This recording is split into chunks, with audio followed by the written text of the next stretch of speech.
ఆ భోజన పంక్తిలో సీమోను ఇంటిలో అభిషేకం చేసింది అత్తరుతో యేసయ్యను. కన్నీటితో పాదాలు కడిగింది, తలక్కురులతో పాదాలు తుడిచింది. సువాసన సువాసన ఇల్లంత సువాసన, ఆరాధన దైవారాధన ఆత్మీయాలాపన. దేవునికి మహిమ కలుగునుగాక. ప్రభునంతులరా, యేసుక్రీస్తు అతి పరిశుద్ధ నామంలో పునీత్ కుమార్ చేజర్ల అనే యూట్యూబ్ ఛానల్లో ఈ వీడియో చూస్తున్నటువంటి ప్రతి ఒక్కరికి కూడా మరొక మారు పాస్టర్ పునీత్ కుమార్ అయినటువంటి నేను నా హృదయపూర్వక వందనాలు తెలియజేసుకుంటున్నాను. ప్రభునంతులరా, చాలా మంచిది. మరొక మంచి కార్యక్రమం ద్వారా, ఒక మంచి సాక్ష్యం ద్వారా మీ ముందుకు రావడానికి దేవుడు కృప చూపించాడు. ఎప్పటికప్పుడు నా ప్రయత్నం, మా యవ్వనస్తులు, మా టీము ప్రయత్నం ఏంటి అంటే ఒక మంచి సాక్ష్యాన్ని లేక ఒక మంచి సందేశాన్ని, ఒక మంచి కార్యక్రమాన్ని మీ ముందుకు తేవాలని ఎప్పటికప్పుడు ప్రార్థన చేసుకుంటూ ప్రార్థనాపూర్వకంగా ముందుకు వెళుతూ ఉన్నప్పుడు దేవుడే కృప చూపించి తన మార్గాలు సరళం చేసి కొంతమంది భక్తులను మాకు పరిచయం చేసి వారిని మీ ముందుకు తీసుకురావటానికి మాకు సహాయం చేస్తూ ఉన్నాడు. దేవునికి మహిమ కలుగునుగాక. ప్రభునంతులరా, అందులో భాగంగానే మరొక దేవుని కృపలో బహుబలంగా వాడబడుతూ అవయవాలు లోపంగా ఉన్నప్పటికీ కూడా దేవుని కృపను పొందుకొని బహుబలంగా దేవుని కృపలో వాడబడుతూ ముందుకు వెళుతున్నటువంటి మరొక దైవజనుని మేము ముందుకు తీసుకొస్తూ ఉన్నాం. వారెవరో కాదు, పాస్టర్ పాల్ విక్టర్ గారు. ప్రభునంతులరా, అందులైనప్పటికీ కూడా రెండు కనులు పుట్టుకతో లేనప్పటికీ కూడా బై బర్త్ వారు అందులుగా, అంటే కళ్ళు లేని వారుగా పుట్టారు, గ్రుడ్డివారుగా పుట్టారు. వారు దేవుని కృపలో దేవుని పిలుపునందుకొని దేవుని సేవలో ముందుకు వెళ్తూ దాదాపు 500 పాటలకు పైగానే వారు రచించి, ప్రాముఖ్యంగా ఆ భోజన పంక్తిలో సీమోను ఇంటిలో అనేటటువంటి పాట చాలా ప్రజాదరణ పొందింది. అనేక మందికి ఆశీర్వాదకరంగా ఉంది ఆ పాట. ఇటువంటి గీతాలు ఎన్నో మంచి గీతాలు రాసి దేవుని కృపలో బహుబలంగా వాడబడుతూ ముందుకు వెళుతున్నటువంటి దైవజనులు. ఇంకా వారి సాక్ష్యాన్ని పరిపూర్ణంగా మనం వినటానికి దేవుడు కృప చూపించాడు. ఈ సమయంలో వారిని మీ ముందుకు తీసుకొస్తూ ఉండగా వారు చక్కని వారి సాక్ష్యాన్ని మనకు అందిస్తూ ఉండగా దయచేసి స్కిప్ చేయొద్దు, చివరి వరకు చూడండి. నిజంగా మీరు బలపరచబడతారు. ఈ సాక్ష్యం ద్వారా మీరు ఆశీర్వదించబడతారు, దేవుని కృపను పొందుకుంటారు. మంచిది, వారిని మీకు పరిచయం చేస్తూ మీ ముందుకు తీసుకొస్తూ ఉన్నాను. సాక్ష్యాన్ని కొద్ది నిమిషాలు మనం విందాం. అయ్యగారు వందనాలయ్యా. అయ్యా, ప్రైజులు అయ్యగారు, వందనాలు అయ్యగారు. పాల్ విక్టర్ గారు. ఎస్, అవును అయ్యగారు. చాలా సంతోషం అయ్యా, నేను కూడా మీతో ఉండడం దేవుడిచ్చిన గొప్ప భాగ్యం అయ్యగారు. వెరీ గుడ్, వెరీ గుడ్ అయ్యా. దేవుడే కృప చూపించి మిమ్మల్ని మా మధ్యలోనికి తీసుకొని వచ్చారయ్యా. కొద్ది నిమిషాలయ్యా, మా ఛానల్ ద్వారా అనేక మంది ఈ సాక్ష్యాన్ని వింటూ ఉన్నారు. క్లుప్తంగా కొద్ది నిమిషాలు మీ సాక్ష్యాన్ని పంచుకోండి అయ్యా. ప్రాముఖ్యంగా ముందుగా మీరు ఏ ప్రాంతవాసులు, మీ తల్లిదండ్రులు, మీ బాల్యము, ఆ విశేషాలు మాతో కొద్ది నిమిషాలు పంచుకోండి అయ్యా. తప్పకుండా అయ్యగారు. ప్రభునందు ప్రియమైనటువంటి పునీత్ కుమార్ చేజర్ల యూట్యూబ్ ఛానల్ను వీక్షిస్తూ ఉన్నటువంటి దైవ జనాంగాన్ని అంతటికీ ప్రభు అయిన యేసుక్రీస్తు నామ పేరట నా ప్రత్యేకమైన వందనాలు తెలియజేస్తూ ఉన్నానండి. నా పేరు పాల్ విక్టర్ మడికి. నేను ఆంధ్రప్రదేశ్ కాకినాడ జిల్లాకు సుమారు 35-40 కిలోమీటర్ల దూరంలో నేను కాజులూరు అనేటటువంటి ప్రాంతంలో ఏసేబు వేరమ్మ అనేటటువంటి దంపతులకు 4వ సంతానముగా నేను 1978వ సంవత్సరం ఏప్రిల్ నెల 18వ తేదీన కాజులూరు అనేటటువంటి ప్రాంతంలో అన్య కుటుంబంలో నేను జన్మించానండి. నేను పుట్టినప్పటి నుంచి నేను అంధుడిగానే పుట్టాను. నా తర్వాత ఉన్నటువంటి 2 సిస్టర్స్ కూడా, వారికి కూడా చూపు లేదు. అందులో ఒక సిస్టర్ చిన్నప్పుడే చనిపోయింది. మా నాన్నగారు, మా తాతయ్య గారు కూడా ఉన్నతమైనటువంటి కళాకారులు కావడం వల్ల ఉన్నతమైనటువంటి అనేక కార్యక్రమాల్లో వారు పాలుపొందుతూ వారికి ఉన్నటువంటి ఆ యొక్క టాలెంట్ ఏదైతే ఉందో దాన్ని ఉపయోగించి మమ్మల్ని ఎంతో పోషించేవారు. ఆ కారణాన ఆనాటి దినాల్లో అందులకు కూడా చదువు ఉన్నదని ఎరిగి ఏం చేశారంటే 1983-84 సంవత్సరాల్లో నన్ను అందుల పాఠశాల మండపేట అనేటటువంటి ప్రాంతంలో ఉన్నటువంటి అందుల పాఠశాలలో నన్ను చేర్పించారు. అక్కడ నేను చదువుతూ ఉన్నాను. అది క్రైస్తవ పాఠశాల. యేసుప్రభు అంటే నాకు తెలియదు. దేవుని సన్నిధి కానీ దైవజనుని యొక్క విధానాలు కానీ నాకైతే ఏమీ తెలియవు. నాకు చిన్నప్పటి నుండి పాటలు పాడేటటువంటి మంచి స్వరం ఉంది కనుక నేను ఏమనుకున్నాను అంటే బ్రతకడానికి స్వరం ఉంది కదా, ఏవో 4 సినిమా పాటలు పాడుకుని బ్రతికేద్దాంలే అనుకునేటటువంటి వాడిని నేను. యేసు ప్రభువుని దేవుడిగా అంగీకరించటానికి నేనేమాత్రం కూడా మరి ఇష్టపడలేనటువంటి వ్యక్తిని. అయితే 1991-92 సంవత్సరాల్లో నాకు నరాల బలహీనత అనేటటువంటి వ్యాధి చేత కాళ్ళు చేతులు చచ్చుబడిపోయాయి. ఎన్నో సంవత్సరాలు అయ్యా? 92-93 అయ్యగారు. 1978లో పుట్టాను అయ్యగారు నేను. 92. అవును అయ్యగారు. Okay okay. అంటే దగ్గర 13-14 సంవత్సరాల వయసులో. అవును అయ్యగారు. 13-14 సంవత్సరాల వయసులో నాకు కాళ్ళు చేతులు చచ్చిపడిపోయాయి. అయ్యా మీరు మొత్తం ఎంతమంది అన్నారు? అయ్యా మేము 4 సంతానం అండి. 4 సంతానం. 4కి మరి బ్లైండ్ ఉందా? కాదు అయ్యగారు, 3 మాత్రమే ఉన్నది అయ్యగారు. 2 సిస్టర్స్, నాకు కూడా చూపు కనిపించదు అయ్యగారు. 3కి కనిపించదు? అవును అయ్యగారు. ఒకరికే కనిపిస్తుంది? అవును అయ్యగారు. ఓకే. మీ తల్లిదండ్రులు బాగానే ఉండేవాళ్ళు మళ్ళా? నాన్నగారు అమ్మగారు కూడా బాగానే ఉండేవారు అయ్యగారు. మీకే ఇట్లా వచ్చింది, సంతానమైన 3కి ఇలా వచ్చింది? అవును అయ్యగారు. అవును అయ్యగారు. Okay okay. 13-14 సంవత్సరాల అసలు చదువు లేదు అప్పటి వరకు అసలు చూపు లేనటువంటి వారికి చదువు ఉన్నదన్న విషయమే మాకు తెలియదు అయ్యగారు. Okay okay. ఆ కారణాన అందుల పాఠశాలను నన్ను చేర్పించి ఇంటర్మీడియట్ వరకు చదువుకోవడానికి మా తాతయ్య గారు నాకు ఎంతో సహాయపడ్డారు. ఇంటర్మీడియట్ వరకు చదువుకున్నారు? అవును అయ్యగారు. Very good. తర్వాత నేను యేసు ప్రభుని నిజమైన దేవుడని తెలుసుకోవడానికి కూడా మా తాతయ్య గారే నాకు మార్గదర్శి అండి.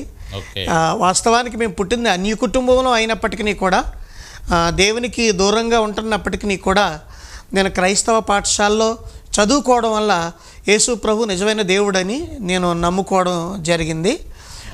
1993వ సంవత్సరంలో దేవుడు తన స్వరాన్ని నాకు వినిపించాడు. ఆ కారణాన అంటే మీకు చచ్చుబడిపోయింది అని అంటున్నారు కదా? అవునయ్య గారు. అప్పుడు ఆయన స్వరం వినపడిందా? అవునయ్య గారు. అంటే అప్పటికే 4 రోజుల నుండి నేను మంచం మీదే పడి నేను బాధపడతా ఉన్నాను. చాలా మందులు వాడించారు.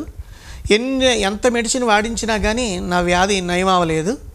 కానీ మా యొక్క తల్లిగారు అప్పటికే మా ఇంట్లో ఉన్నటువంటి వాళ్ళందరికీ భయపడి దేవుని మందిరానికి చాటుగా వెళుతూ ఉండేవారండి. ఎవరు? మా అమ్మ అండి. మీ అమ్మగారు మందిరానికి వెళ్తూ ఉండేవాళ్ళు? అవునండి. అంటే మీ అమ్మగారికి మందిరానికి వెళ్ళాలని ఎందుకు అనిపించింది? అంటే తరచుగా పాస్టర్ గారు మా ఇంటికి వస్తూ ఉండేవారు, గృహ దర్శనాలు చేస్తూ ఉండగా అదే క్రమంలో మా ఇంటికి వచ్చి మాకు వాక్యం చెప్పడం, ప్రార్థన చేసి వెళ్తూ ఉండేటటువంటి వారు. ఆ కారణాన మా అమ్మగారికి యేసు ప్రభు మీద దైవభక్తి కలిగింది.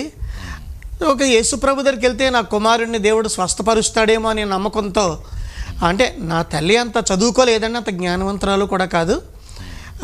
ఆ కారణాన ఆమె వెళ్ళి దేవుని మందిరానికి వెళ్ళి వచ్చి రానటువంటి ప్రార్థన చేసుకోవడం వల్ల దేవుడు నా తల్లి చేసిన ప్రార్థన ఆలకించి దేవుడు నన్ను ఎట్టకేలకు స్వస్థపరిచాడండి. ఎప్పుడైతే దేవుడు స్వస్థపరిచాడో మా అమ్మగారు చెప్తూ ఉండేవారు, బాబు మరి నీకు చూపు లేదు, నేనైతే దేవుని దగ్గరికి నేను మొక్కుకున్నాను, వెళ్ళి నా కుమారుడి సేవ చేయాలి, ప్రభువా నీ సేవకునిగా వాడుకో, నాకు 4 సంతానంలో 3 చూపులేనిటువంటి వారిని ఇచ్చావు ప్రభువా అని మా తల్లి నాకు చెప్పిన మాటలను బట్టి నేను సరే యేసు ప్రభుని నమ్ముకోమని చెప్తూ ఉన్నారు, యేసు ప్రభు కంటే అనేక మంది దేవుళ్ళు గొప్పవారు ఉన్నారు కదా అనేటటువంటి వాదించేవాడిని అండి. కానీ నా తల్లి చేసిన ప్రార్థన ద్వారా దేవుడు నాతో మాట్లాడాడు. 93వ సంవత్సరం మే నెల 5వ తేదీన ఆయన స్వరాన్ని నాకు ప్రత్యక్షంగా నేను వినగలిగాను. దేవుడు మాట్లాడుతూ ఉంటే అప్పుడు నేను అనుకున్నాను అన్నమాట, అయ్యా నువ్వు నాతో మాట్లాడుతూ ఉన్నావు కదా, మరి నాకంటే బలవంతులు భూమి మీద అనేక మంది ఉన్నారు కదా, నేను కేవలం నిష్ప్రయోజకుడిని, నేను ఎక్కడికైనా వెళ్ళాలి అని అంటే మరొక వ్యక్తి సహాయం నాకు కావాలి కదా అని అంటే, లేదు నేను నీకు తోడుగా ఉంటాను, యాకోబుకు తోడుగా ఉన్నటువంటి దేవుణ్ణి, నేను నీకు తోడుగా ఉండి నేను నిన్ను అనేక ప్రాంతాలకు తీసుకుని వెళ్ళి నేను నిన్ను వాడుకుంటాను అని దేవుడు తన స్వరం ఇచ్చి మాట్లాడాడు. అలా మాట్లాడుతూ ఉండగా అప్పుడు నేను దేవుడితో అన్నాను, అయ్యా మరి బైబిల్ గ్రంథంలో దావీదు, ఆసాపు లాంటి భక్తులు ఉన్నారు కదా, వారు పాటలు పాడి నీ నామాన్ని స్తుతించేవారు, వాయిద్యాలు వాయిస్తూ నీ నామాన్ని ఆరాధన చేసేవారు కదా. నా ఎడల నీ పిలుపు, నీ ఏర్పాటు అనేది ఉన్నట్లయితే నేను కూడా నీ కొరకు ఒక బలమైనటువంటి సాధనముగా వాడబడడానికి నాకు కూడా మరి తలాంతులు కావాలని ఆయనంటే ఆయన నా నోటిని ముట్టాడు. నా నోటిని ముట్టి తన మాటల చేత నింపాడు. అప్పటి నుంచి నేను దేవుని స్తుతించడానికి పాటలు రాయడం ప్రారంభించానండి. 1993 సంవత్సరం నుంచి. అంటే మీరు స్వస్థత పొందుకున్న దగ్గర నుంచే పాటలు రాయటం ప్రారంభం చేశారు? అవునయ్య గారు. అవునయ్య అంటే దాదాపు మీ 13వ సంవత్సరం నుంచే. అవునయ్య గారు. అంతే కదయ్యా? 13వ సంవత్సరం నుంచే పాటలు రాస్తున్నారు మీరు. అవునయ్య గారు. Good good, very good. అయ్యా ఇప్పుడు మీ మిగతా మీ అన్నదమ్ములకు అదే కల్లులు ఏమన్నారు కదా మీ తోబుట్టువులకి, వారు ప్రభువుని నమ్ముకోలేదా? అయ్యగారు నమ్ముకున్నారు. అయ్యగారు అక్క దేవుని నమ్ముకుంది. వాళ్ళకు కూడా అమ్మే చెప్పింది? వాళ్ళకు కూడా అమ్మాయి చెప్పింది. అయ్యగారు మీ తల్లిగారు ధన్యురాలు నిజంగా. ఆమేన్. అవునయ్య గారు. ఓకే, మీ తల్లిగారి ద్వారా మీరు రక్షణ పొందుకున్నారు. అవునయ్య గారు. అవునయ్య, దేవునికి స్తోత్రం. తర్వాత 2002వ సంవత్సరంలో నేను అడుగు పెట్టిన తర్వాత ఇంకా పాటలు రాస్తూనే ఉన్నాను. అప్పుడు ఏం చేశారు? సేవ చేశారా లేకపోతే ఇంట్లోనే ఉన్నారా? 93 నుంచి 2002 దాకా. 93 నుంచి 2002 వరకు నేను దేవుని పరిచర్యలో వాడబడుతూ ఉండగా మా తాతయ్య గారు దేవుడు మంచి స్వరం ఇచ్చాడు కదా, చూపు లేదు, బ్రతకడానికి స్వరమే ఆధారం కనుక కనీసం కొద్దో గొప్ప సంగీతం అనేది నేర్పిస్తే కచేరీలన్నా చేసుకుని బ్రతుకుతాడు అని ఉద్దేశంతో నన్ను 1997, 98, 99, 2000 ఈ 4 సంవత్సరాలు నన్ను హైదరాబాద్ పొట్టి శ్రీరాములు మ్యూజిక్ అకాడమీలో కర్ణాటక శాస్త్రీయ గాత్ర సంగీతం నేర్చుకోవడానికి మా తాతయ్య గారు తీసుకుని వెళ్ళి అక్కడ నన్ను చేర్పించడం జరిగిందండి. నిజంగా మీ తాతయ్య గారు కూడా గొప్ప ధన్యుడండి. అవునయ్య గారు. మీ మీద చాలా ప్రేమ కలిగి, చాలా ప్రేమ, అంటే అందులో ఉన్నారు కదా నా మనవళ్ళు అని చెప్పి ఆయన కూడా ఇంట్రెస్ట్ చూపించాడు మీ మీద. అవునయ్య గారు. వారు నేను సంగీతం నేర్చుకోవడానికి మా తాతయ్య గారు కారకులయ్యారు. తర్వాత 2002వ సంవత్సరంలో నేను వాక్యం వింటూ ఉన్నాను. సేవకులు అనేక మీటింగ్స్కి వెళ్ళి దేవుని యొక్క వాక్యాలు వింటూ బలపడుతూ ఉండగా అప్పుడు నేను ప్రభు మరి నిన్ను ఆరాధన చేయాలి, మరింతగా నిన్ను గణపరచాలని ప్రభువుని అడుగుతూ ఉండగా దేవుడు నాకు ఇచ్చినటువంటి అద్భుతమైన పాట ఆ భోజన పంక్తిలో సీమోని ఇంటిలో అభిషేకం చేసింది అత్తరుతో యేసయ్యను అనేటటువంటి ఈ పాట దైవజనులు రెవరెండ్ డాక్టర్ షాకిర్ డానియల్ గారు వర్తమానాలపై ఈ పాట నేను చేయడం జరిగిందన్నమాట. ఎన్నో సంవత్సరం అండి? 2002వ సంవత్సరం. మొదటి పాట అదేనా? మొదటి పాట స్తోత్రము చెల్లింతుము యేసయ్య స్తోత్రము చెల్లింతుము 93వ సంవత్సరంలో ఈ పాట రాశానండి. రెండోది ప్రమిదల వలె నీ సన్నిధిలో ప్రభువా నేను ఉండాలని అది రాశానండి. తర్వాత బలమైన దేవుడు నీతో నుండగా భయమేలా ఓ మనస. అంటే ఈ మధ్యలో కూడా పాటలు రాస్తూనే ఉన్నారు. 2002 దాకా రాస్తూనే ఉన్నాను. వరం ఇచ్చాడు దేవుడు, గిఫ్ట్. అవునయ్య గారు. పాటలు రాసేవారు. అవునయ్య గారు. తర్వాత ఎవరితో చెప్పాలి నా బాధను, ఏమని చెప్పాలి నా వేదనను, ఊరికి బయట ఉన్నానని నా వారే నన్ను విడిచారని, ఇలాగా అనేక పాటలు. తర్వాత పరమగీతాల మీద వెలకట్టలేనిది నీది ప్రేమ వర్ణింప నా తరమ, తర్వాత బలురక్కసి చెట్లలో వల్లి పద్మము కనబడినట్లు అది కూడా పరమగీతాలు రెండు రిఫరెన్స్ అండి. దైవజనులు ఆచార్య ఆర్ఆర్కే మూర్తి గారు వర్తమానాలపై చేయబడినటువంటి అద్భుతమైన పాటలు ఇవన్నీ ఆయన వర్తమానాలు వింటూ ఈ పాటలు రాశారు. అవునయ్య. హృదయంలో మీరు ప్రేరేపించబడి అవునయ్య ఆత్మదేవుడు మిమ్మల్ని ప్రేరేపిస్తూ ఉండగా పాటల రూపంలో బయటకు వచ్చాయి. అవునయ్య. ఓకే. ఇలా ఆ భోజన పంక్తులు అనేది 2002లో రాశారు. 2002లో రాశాను. అప్పటికి చాలా పాటలు రాశారు. అప్పటికి చాలా ఇది బాగా ప్రజాదరణ పొందింది. అవునయ్య గారు. ఏది ఆ భోజన పంక్తిలో? అవునయ్య గారు. ఏది ఒకసారి పాడండి ఆ పాట. ఆ భోజన పంక్తిలో సీమోను ఇంటిలో అభిషేకం చేసింది అత్తరుతో యేసయ్యను. ఆ భోజన పంక్తిలో సీమోను ఇంటిలో అభిషేకం చేసింది అత్తరుతో యేసయ్యను. కన్నీటితో పాదాలు కడిగింది, తలక్కురులతో పాదాలు తుడిచింది, సువాసన సువాసన ఇల్లంత సువాసన, ఆరాధన దైవారాధన ఆత్మీయాలాపన. దేవునికి మహిమ కలుగును గాకయ్యా. అద్భుతమైనటువంటి పాటయ్యా. దేవుడు అద్భుతంగా మీ ద్వారా రాయించాడు. అనేక మంది ఆదరించబడ్డారు ఈ పాట ద్వారా. అవునయ్య గారు, నిజంగా చాలా మంది ఆదరించబడ్డారు. మీ స్వరం కూడా మంచి స్వరం ఇచ్చాడు దేవుడు మీకు. అవునయ్య గారు, థ్యాంక్ యూ అయ్య గారు, థ్యాంక్ యూ. మంచి స్వరం ఇచ్చాడు. Right right. తర్వాత 2002వ సంవత్సరంలో మా నాన్నగారు నాకు వివాహం చేయాలని చాలా సంబంధాలు చూసేవారండి. అప్పటి వరకు మీరు మీ గృహంలోనే అక్కడే భోజనం చేస్తూ, అవునండి, మీ తల్లిదండ్రుల దగ్గరే ఉన్నారు. ఆ తల్లిదండ్రుల దగ్గరే ఉంటూ అక్కడే వారు పెట్టింది చూసుకునే వాళ్ళయ్యా మిమ్మల్ని. ఏదో కళ్ళు లేవని అది ఇది అనకుండా మంచిగా, అంటే కొంచెం చాలా బాధకరంగానే చూసేవారు అయ్యగారు. కానీ మా తాతయ్య గారు నన్ను బాగా ప్రేమించేవారండి. ఒకవేళ ఉన్నతమైనటువంటి సంగీత కళాకారుల కుటుంబం అయినప్పటికీ కూడా అప్పుడు కొంచెం ఫైనాన్షియల్గా చాలా ఇబ్బందిగానే ఉండేదండి మాకు. ఆ కారణాన ఎందుకో కొంచెం ఒక రకమైనటువంటి చూపులు ఏదైనటువంటి చులకన భావం మా ఇంట్లో ఉంటూ ఉండేది. కానీ మా తాతయ్య గారు మాత్రం దేవుడిచ్చినటువంటి ప్రసాదాన్ని మనం విసిరి కొట్టకూడదు అని చెప్పి మా తాతయ్య గారు నన్ను బాగా ప్రేమించేవారు అయ్యగారు. 2002వ సంవత్సరం వచ్చిన తర్వాత వివాహం చేయాలని ఆలోచన చేస్తే, మరి నాలాంటి చూపు లేనటువంటి వ్యక్తికి ఎవరు అమ్మాయిని ఇస్తారు? ఎవరు కాదండి. ఒక కాలు లేకపోయినా, ఒక కన్ను లేకపోయినా, ఒక చెయ్యి లేకపోయినా, అంగవైకల్యం అనేసరికి కొంచెం సమాజం దూరంగా పెడుతుంది. అయినప్పటికీ కూడా మరి చాలా సంబంధాలు చూసేవారు. కానీ దేవుని యొక్క వాక్యాన్ని ఎరిగినటువంటి వ్యక్తిగా నేను ఉంటూ ఉన్నాను కనుక ప్రభు సన్నిధిలో నేను 2002వ సంవత్సరంలో 21 రోజులు ప్రభు సన్నిధిలో ఉపవాసం ఉండి కన్నీరు కార్చి ప్రార్థన చేశానండి. ప్రభువా, మరి ఇంక నా బ్రతికి ఇంతేనా, నా జీవితం ఇంతేనే నాయన, నేను ఎక్కడికైనా వెళ్ళాలి అంటే నాకు తోడనేది కావాలి కదా. మరి తల్లిదండ్రులు ఉన్నంత వరకు నాకు ఏం కావాలంటే వారు తెచ్చిపెడతారు, నా అవసరాలన్నీ వారు తీర్చగలరు. కానీ మరి నాకు తోడు అనేటటువంటిది అది నీవే ఇవ్వాలి కదా, అది ఎవరు ఇచ్చేది కాదు అని ప్రభువుని అడిగినప్పుడు దేవుడు నా ప్రార్థన ఆలకించి 2003వ సంవత్సరం జూన్ నెల 24వ తేదీన నాకు కే గంగవరం మండలం కుడుపూరు అనేటటువంటి ప్రాంతంలో కటకం జ్యోతిబాబు గారు అనేటటువంటి పెద్ద కుమార్తెతో నాకు వివాహం అయింది గారు. 24వ తేదీ జూన్ నెల 2003వ సంవత్సరంలో. దేవునికి స్తోత్రం. ఆమెకి అవయవాలన్నీ బాగుంటాయి కదా గారికి? ఆమెకు కూడా కొంచెం బ్యాక్ సైడ్ కొంచెం ఉంటుంది అయ్యగారు. అయినా కానీ మా మిస్సెస్ అప్పటికే చర్చ్ ఆఫ్ క్రైస్ట్లో బైబిల్ ట్రైనింగ్ అవుతూ ఉండేదండి.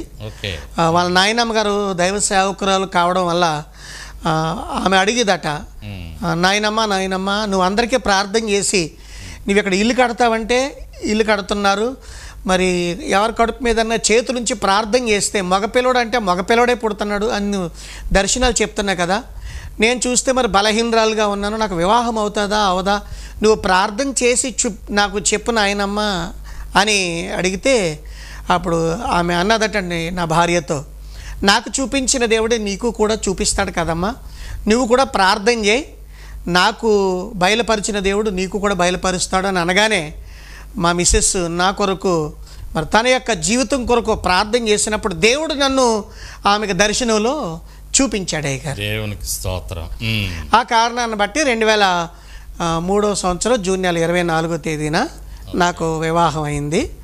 అందరూ అంటూ ఉండేవారు, మీ భార్య చూస్తే అలా ఉంది, ఈయన చూస్తే చూపు లేదు, ఇద్దరు బలహీనలే కదా, వీళ్ళకి పుట్టేటటువంటి పిల్లలు కూడా ఇలాంటి వాళ్ళే పుడతారు అని చాలా హేళనగా మాట్లాడేవారండి. కానీ నేను మాత్రం ఒకటే విశ్వాసం, నా దేవుడు నమ్మదగిన దేవుడు. ఎందుకంటే వైద్య శాస్త్రాన్ని కూడా తారుమారు చేయగలిగినటువంటి శక్తి ఒక దేవాతి దేవునికి మాత్రమే ఉన్నదని చెప్పి నేను ఏమాత్రం కూడా అధైర్యపడలేదండి. నేను ధైర్యంగానే ఉన్నాను. 2005వ సంవత్సరంలో 3వ తేదీన దేవుడు నాకు కుమారుణ్ణి ఇచ్చాడు అయ్యగారు. కుమారుణ్ణి నా భార్య అప్పటికే మరి సులువైనటువంటి ప్రసవం అవలేదు కనుక ఆమెకు ఆపరేషన్ చేసి బాబుని తీశారు. అందరూ వెళ్ళి బాబుని చూసి వస్తూ ఉంటే నాకు కూడా నా కుమారుడిని చూడాలని ఆశ కలిగింది. ఆశ కలిగినప్పుడు నేను కూడా వెళ్ళి ఆ బిడ్డను ఎత్తుకుని దేవా మరి ఈ బిడ్డకి అన్ని అవయవాలు ఇచ్చావు కదా, ఈ బిడ్డ ఎలాగున్నాడో నేను చూడలేదు కదా ప్రభువా బాధాకరం అని చాలా వేదన చెందేవాడినండి.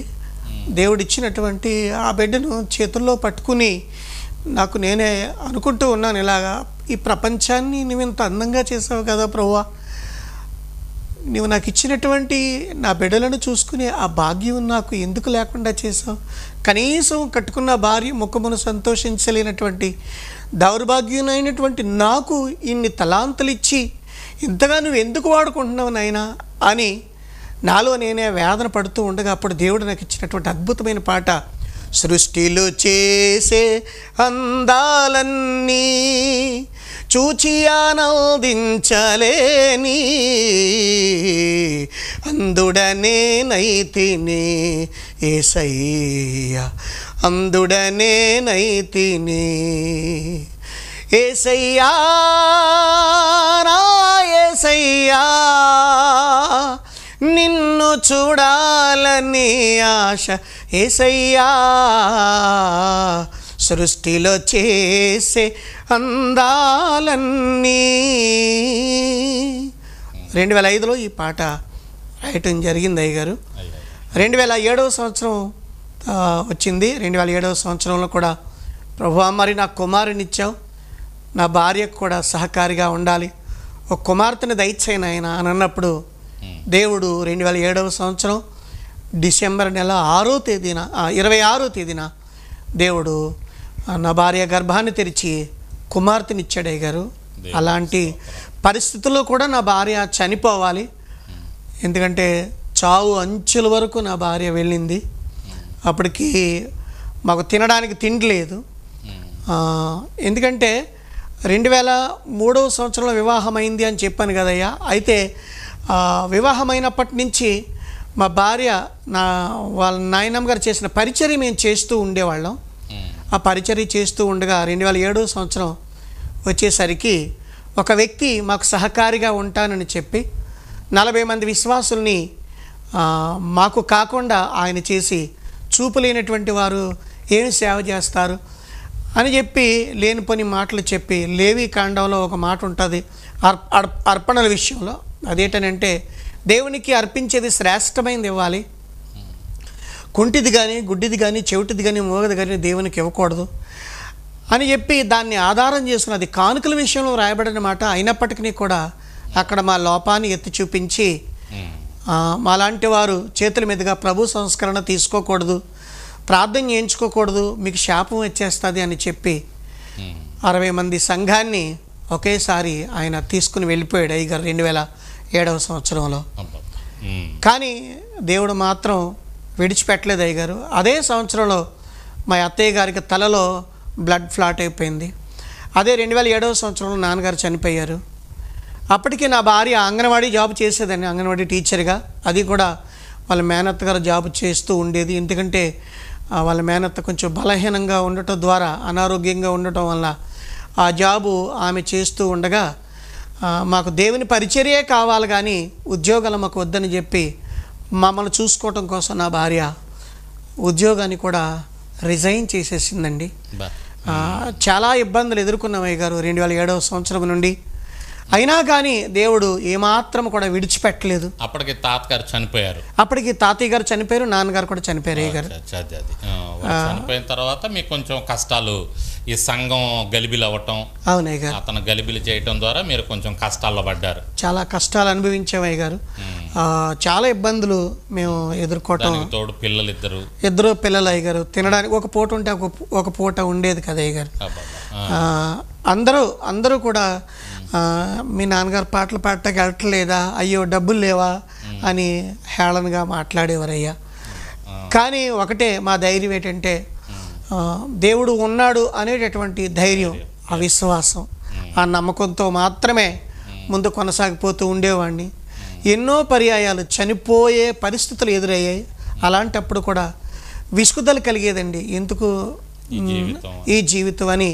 అప్పుడు నేను రాసినటువంటి పాట 2007లో కనులు లేని బ్రతుకు ఎందుకు ప్రభువా నిన్నే స్తుతించేటందుకా, కనులు లేని బ్రతుకు ఎందుకు ప్రభువా నిన్నే స్తుతించేటందుకా, కరుణ లేని ఈ లోకంలో నన్ను మాయవలే నెట్టివేశావా, నీకిది న్యాయమా ఓ నా ప్రభువా. అంటే నీకు నీది న్యాయమా, నాకు చూపు లేకుండా చేసావు ప్రభువా అని అడగకూడదు. కానీ ఆ అడగడంలో కూడా న్యాయం ఉన్నదయ్యా. ఎందుకంటే ఆ అడగడంలోనే ఆయన ఏమన్నాడనంటే, మహిమపరచబడుటకు మన్నవ్వలసినటువంటి నిన్ను నా మహిమార్థమై నిన్ను వాడుకోవడానికే నేను నిన్ను పుట్టించుకున్నాను అని దేవుడే నన్ను తన వాక్యం ద్వారా బలపరచడయ్య గారు. ఎందుకంటే యుగ సంబంధి అయిన దేవత మనుష్యుల మనోనేత్రాలకు గురుడితనం కలిగజేసింది. కానీ నేనేమంటానంటే, నిజదేవుణ్ణి మహిమపరచడానికి, నిజదేవుణ్ణి గురించి సాక్ష్యం ఇవ్వడానికి, నిజదేవుని గురించి పాడడానికి, ఆయనను ఆరాధించడానికి బలహీనత ఏమాత్రము కూడా అడ్డు కాదని నన్ను బట్టి నేనే మరొకసారి రుజువు చేసుకోవడానికి దేవుడు ఒక కృపను అనుగ్రహించాడు అయ్య గారు. దేవునికి స్తోత్రం. చాలా అయ్యా, మీరు నిజంగా అన్ని బాధల్లో ఉన్నప్పటికీ కూడా, అన్ని ఇబ్బందుల్లో ఉన్నప్పటికీ కూడా దేవుణ్ణి విడిచిపెట్టలేదు. ఇంకొకటి, మీరు కళ్ళు లేకుండా చేసేటటువంటి పరిచర్య చాలామంది కళ్ళుండి చేయట్లేదు కాబట్టి వారికంటే మీరు చాలా ధన్యులు. ఇంకోటి, బిడ్డను కూడా చూసుకోలేకపోయాను మీరు అన్నారు. అయ్యా, ఇక్కడ చూస్తున్నటువంటి వారు కూడా గమనించాల్సినటువంటి విషయం ఏంటి అంటే, ఒక్కసారి ఆలోచన చేయండి. అయ్యగారు ఎంత వేదన పడ్డారో, కళ్ళు లేవని, తన బిడ్డలని చూసుకోలేకపోయానని, ఈ సృష్టిని చూసుకోలేకపోయానని. ప్రభునంతులారా, మనకైతే దేవుడు కళ్ళు ఇచ్చాడు. ఈ కళ్ళతో మనం సృష్టిని చూడగలుగుతున్నాం, మన బిడ్డలను చూసుకోగలుగుతున్నాం, మనకు కలిగినది యావత్తు చూసుకోగలుగుతున్నాం. కానీ దేవుని నామాన్ని మహిమపరుస్తున్నామా? మన కళ్ళతో దేవుని నామాన్ని మహిమపరుస్తున్నామా? వ్యర్థమైనటువంటివి మన కళ్ళతో మనం చూస్తున్నామా? దేవునికి వ్యతిరేకంగా మనం నడుచుకుంటున్నామా? ఒక్కసారి ఆలోచన చేయండి. దేవుడు మనకెంత కృపనిచ్చాడు, మనకు చక్కని నేత్రాలు ఇచ్చాడు, దృష్టి భాగ్యాన్ని ఇచ్చాడు. లేనటువంటి వాళ్ళు ఎంత బాధపడుతున్నారు. ఉన్నటువంటి మనం వాటిని ఏ విధంగా ఉపయోగించుకుంటున్నాం? దీన్ని తప్పకుండా ఒకసారి శ్రోతలు గ్రహించాలని ప్రేమతో కోరుకుంటూ, ఇక్కడ మరొక ప్రాముఖ్యమైన విషయం ఏంటంటే, ఆ అయ్యగారికి కళ్ళు లేకపోయినా, దేవుడు కళ్ళు లేకుండా చేసిన అంధుడుగా ఉన్నప్పటికీ కూడా దేవుడు గొప్ప వరాలిచ్చి తన బిడ్డను వాడుకుంటున్నాడు. దేవునికి మహిమ. చూడండి, ఒక వాక్యం వింటూ ఉండగానే పాట రాసేసాడు. ఒక ప్రాబ్లం ఎదుర్కొంటున్నప్పుడు ఒక పాట హృదయంలో నుంచి వచ్చేసింది. అది అందరికీ ఉండదు ఆ కృప. దేవుడు మరి పాల్ విక్టర్ గారికి ఆ కృపనిచ్చి నడిపించాడు. అయ్యా, మీరేమి దిగులు చెందొద్దు. నిజంగా దేవుడు గొప్పగా తన వరాలతో మిమ్మల్ని నింపి నడిపిస్తున్నాడు, వాడుకుంటున్నాడు. మీ పాటల ద్వారా ఎంతోమంది ఆశీర్వదించబడుతున్నారు. ఈ ప్రోగ్రాం ద్వారా, ఈ సాక్ష్యం ద్వారా కూడా ఎంతోమంది దీవించబడతారు, ఆశీర్వదించబడతారు. ఇది కూడా నిజంగా దేవుని ప్రణాళిక. దేవుడే అయ్యగారిని మా దగ్గరికి నడిపించాడు, మన ఛానల్లో ఉన్నటువంటి అనేక మంది చూసి బలపరచబడటానికి. దేవునికి స్తోత్రం. మంచిదయ్యా, ధైర్యంగా ముందుకు సాగండి. అయ్యా, థ్యాంక్ యూ అయ్యా. ఇప్పుడు దేవుని కృపను బట్టి నేను బ్లెస్సీ ప్రేయర్ టీమ్ అనేటటువంటి ఒక ప్రార్థనా సహవాసాన్ని నేను నడిపిస్తున్నాను అయ్యగారు. నా దగ్గర ఉన్నటువంటి సేవకులు 20 మంది సేవకులు ఉన్నారు అయ్యగారు. చాలా చిన్న పరిచర్య కలిగినటువంటి సేవకులు. అంటే అందరూ దేశం కొరకు ప్రార్థన చేస్తారు. కానీ నేను ఆలోచించినప్పుడు దేవుడు నాకు ఇచ్చినటువంటి, నా మదిలో ఇచ్చినటువంటి తలంపు ఏంటనంటే, సంఘాల కొరకు ప్రార్థించే వాళ్ళు కావాలి. సేవకులు వెలిగించబడితేనే సంఘాలు వెలిగించబడతాయి. సంఘాలలో ఉన్నటువంటి వ్యక్తులు ఎప్పుడైతే వెలిగించబడుతూ ఉంటారో, సమాజంలో ఉన్న వాళ్ళందరూ కూడా, చీకట్లో ఉన్నటువంటి వారు కూడా వెలిగించబడతారు అనేటటువంటి విధానంతో బ్లెస్సీ ప్రేయర్ టీమ్ అనేటటువంటి ఒక ప్రార్థనా సహవాసాన్ని ఏర్పాటు చేయడం జరిగింది. ప్రతి నెల మేము సంపూర్ణ రాత్రి సేవకులుగా మేము అందరం కూడుకుని ఒక రాత్రి అంతా ప్రార్థన చేస్తామండి. మా బ్లెస్సీ ప్రేయర్ టీమ్ ప్రారంభించక ముందు చాలామందికి మందిరాలు లేవయ్య గారు. వారు మందిరాలు కట్టుకోవడానికి స్థలాలు కొనుక్కున్నారు, చక్కటి పరిచర్య చేసుకుంటూ ఉన్నారు. అంత మాత్రమే కాదు, కానీ నేను వాడబడుతూ ఉన్నటువంటి విధానంలో దేవుడు నాకు ఇచ్చిన అనేక ప్రాంతాలకు నేను మీటింగ్స్కి వెళ్ళి అనేక మంది ఇచ్చినటువంటి ఆఫరింగ్స్ ఏదైతే ఉందో దాని ద్వారా నేను ప్రతి సంవత్సరం మా బ్లెస్సీ ప్రేయర్ టీమ్ సేవకుల కుటుంబాలన్నింటినీ ఒక చోటకు సమకూర్చి ఆశీర్వాద క్రిస్మస్ ఆరాధన అనేటటువంటి పెట్టి వాళ్ళకి నేను బట్టలు పెట్టి వారికి సహాయకారిగా ఉంటాను అయ్యగారు, ఉంటున్నాను. నాతోటి చాలామంది అందరిని కూడా నేను పిలిచి ఆ కార్యక్రమాల్లో నేను వాడుకోవటం జరుగుతూ ఉంది. వీడియోస్కి నాతోటి అందులైనటువంటి వారికి నా వంతు నేను చేయగలిగినటువంటిది ఈ చిన్న సహాయాన్ని ప్రతి సంవత్సరం నేను చేయడానికి కారణం దేవుని యొక్క కృప మాత్రమే, అంతకు మించి వేరే. ఆ శ్రమల్లో నుంచి కష్టాల్లో నుంచి వచ్చారు కాబట్టి అటువంటి పరిస్థితుల్లో ఉన్న వారి బాధ మీకు గ్రహించి మీరు ఆ పరిచర్య చేస్తూ ఉన్నారు. అంతేకాకుండా మీకు దేవుడిచ్చిన దానిలో మీరు మరలా ఒకరికి ఇస్తున్నారంటే నిజంగా మంచి మనస్సు దేవుడు మీకు ఇచ్చాడు అయ్యా. దానికి తగ్గ ప్రతిఫలం తప్పకుండా ఉంటుంది. అయ్యా, మీ బిడ్డలు అవయవాల పరంగా అంతా ఓకేనా? అంతా ఓకే. మీ కుమారుడు అంతా ఓకే అయ్యారు. బాబు డిగ్రీ చదువుతున్నాడు అయ్యారు. ఇప్పుడు డిగ్రీకి వచ్చేసాడు బాబు. అవును అయ్యారు. దేవునికి స్తోత్రం. పాప కూడా డిగ్రీ చదువుతుంది అయ్యారు. పాప కూడా డిగ్రీ ఫస్ట్ ఇయర్ ఇప్పుడు. పోనీలేండి, మీకు ఇప్పుడు 2 కళ్ళు లేకపోయినా 2 కళ్ళు లాంటి 2 బిడ్డలను ఇచ్చాడు. అవునయ్యారు. 4 నేత్రాలు అయ్యారు. బాబుకు 2 నేత్రాలు, పాపకు 2 నేత్రాలు, నేత్రాలు దేవుడు ఇచ్చాడు. అవునయ్యారు. దేవునికి మహిమ. ఓకే, వారు మీకు ఇప్పుడు అండగా మిమ్మల్ని తీసుకెళ్లటం అదంతా.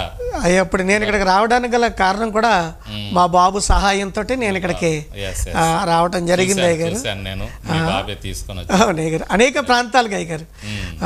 రే అనక పగలనక బాబే తీసుకుని వెళ్ళి ఎంత శ్రమ అయినప్పటికీ కూడా దేవుని పరిచర్యలో వాడబడుతూ ఉన్నాం అయ్యగారు. తిరుగుతున్నారు బాగా. అవునయ్య, కృపలో నడిపిస్తున్నాడు. అవునయ్య గారు, చాలా సంతోషం. నాకున్నటువంటి ఆశ ఏంటంటే ఈ ఊపిరి ఆగిపోయే వరకు ప్రభు కొరకు వాడబడాలనేటటువంటిది నా తపన అయ్యగారు. అంతకు మించినటువంటి ఆశ ఏమీ లేదు అయ్యా. భవిష్యత్ ప్రణాళికలు ఏమైనా ఉన్నాయ్యా? ఏం చేయాలనుకుంటున్నారు అయ్యగారు? భవిష్యత్ ప్రణాళికలు అంటే దేవుని పరిచర్యలో బాగా వాడబడాలనేటటువంటిది ఆశ నాకు. ఎందుకంటే నాకు ఇచ్చినటువంటి ప్రేయర్ టీమ్ని నేను ముందుకు నడిపించుకుంటూ ఇంకా అనేక మంది సేవకులకు ప్రోత్సాహకరంగా ఉండాలనేటటువంటిది నా యొక్క ఉద్దేశం అయ్యగారు. ఎందుకంటే దేవుడు తినడానికి ఆహారం ఇచ్చాడు, ఉండడానికి ఇల్లు ఇచ్చాడు. ఆయన పనిలో మనం ముందు కొనసాగితే నాకు కావలసినవన్నీ ఇంకా ఆయనే ఇస్తాడు అనేటటువంటి విశ్వాసం, ధైర్యం కూడా అయ్యగారు. మీరయ్యా లేటెస్ట్గా రాసిన పాట ఏదైనా ఉందా?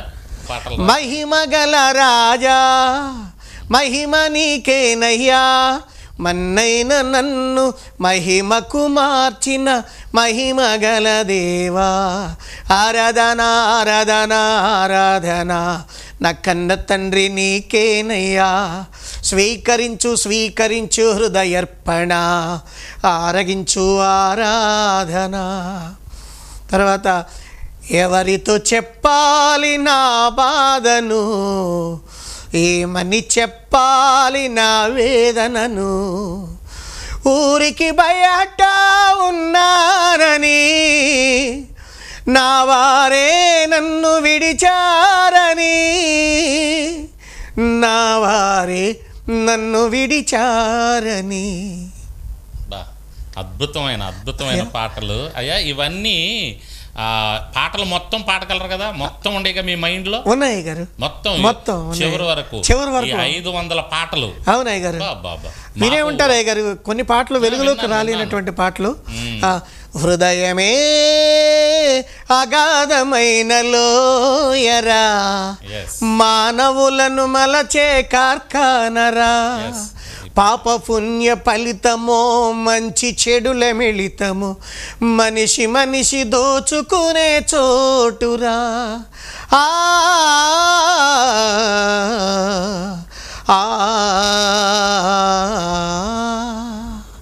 తర్వాత ఆదరి చేరే దారే కనరాదు, సంధ్య వెలుగు కను మరుగైపోయే, నా జీవితాన సీకటులే మూగే.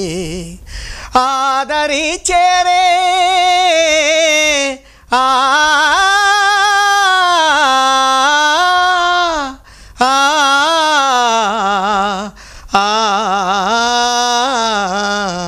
సూపర్ తర్వాత అయ్యా అది నేను విన్నాను, ఆ రాకడ మీద ఒక పాట రాశారు మీరు, అయ్యా. చాలా అద్భుతంగా ఉంది.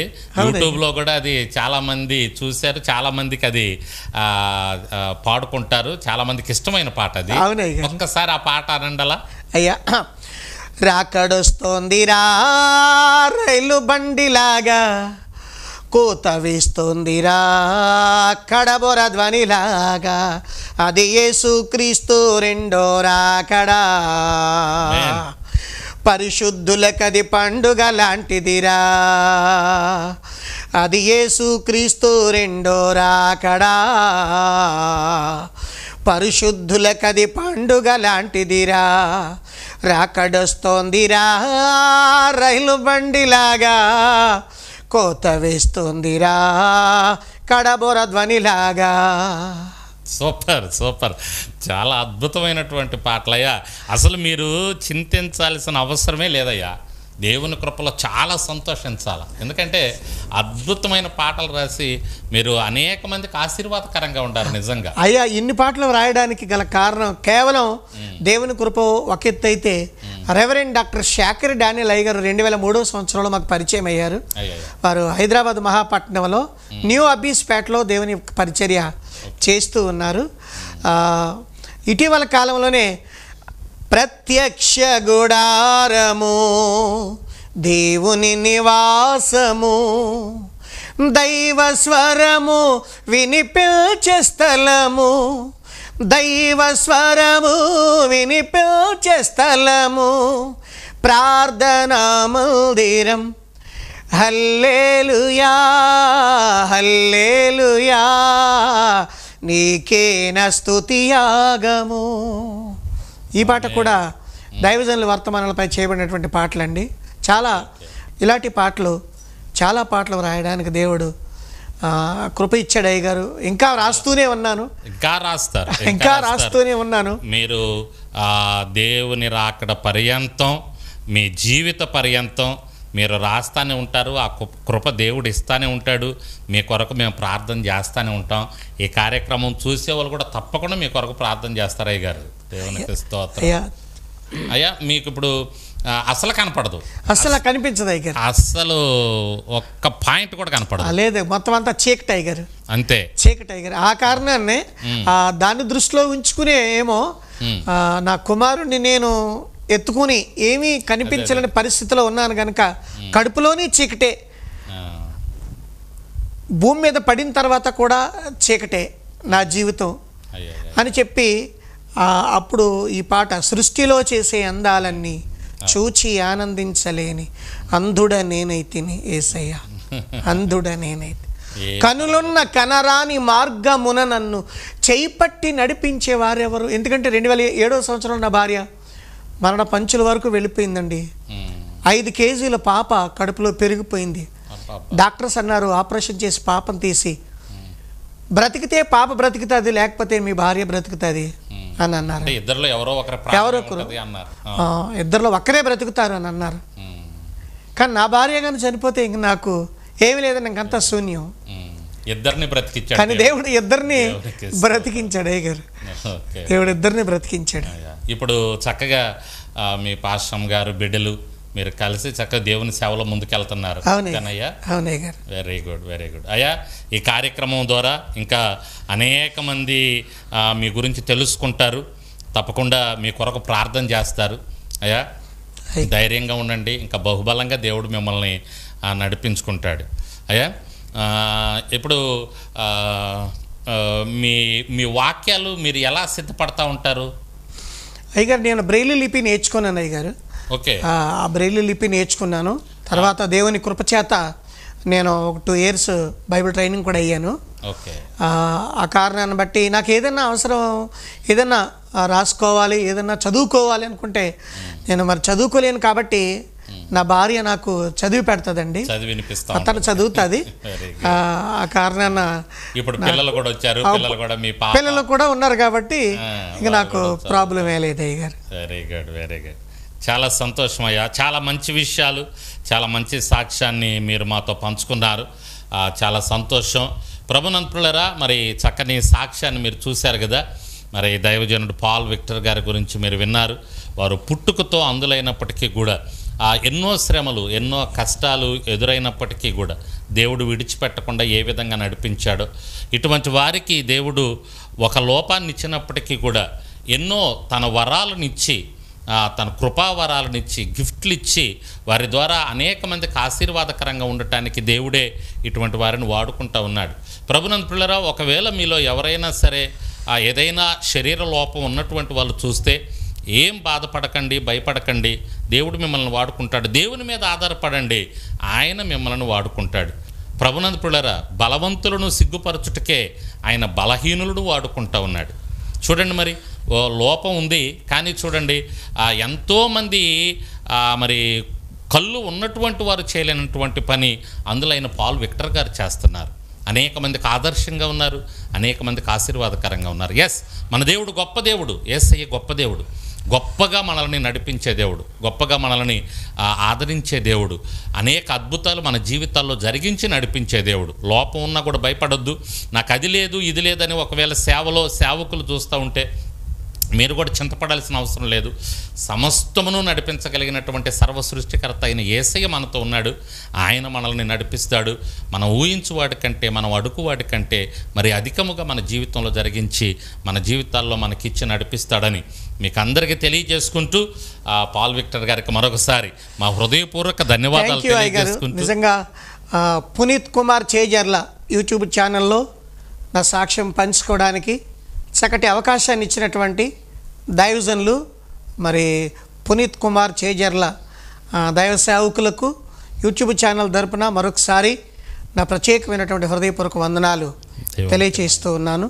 అయ్యా, నా కొరకు, నా కుటుంబం కొరకు మీ అనుదిన ప్రార్థనలో జ్ఞాపకం చేసుకోమని మనవి చేసుకుంటూ ఉన్నాను అయ్యగారు. థ్యాంక్ యూ అయ్యగారు. థ్యాంక్ యూ వెరీ మచ్ అయ్యా. ప్రైజ్ లార్డ్ అయ్యగారు. థ్యాంక్ యూ అయ్యగారు.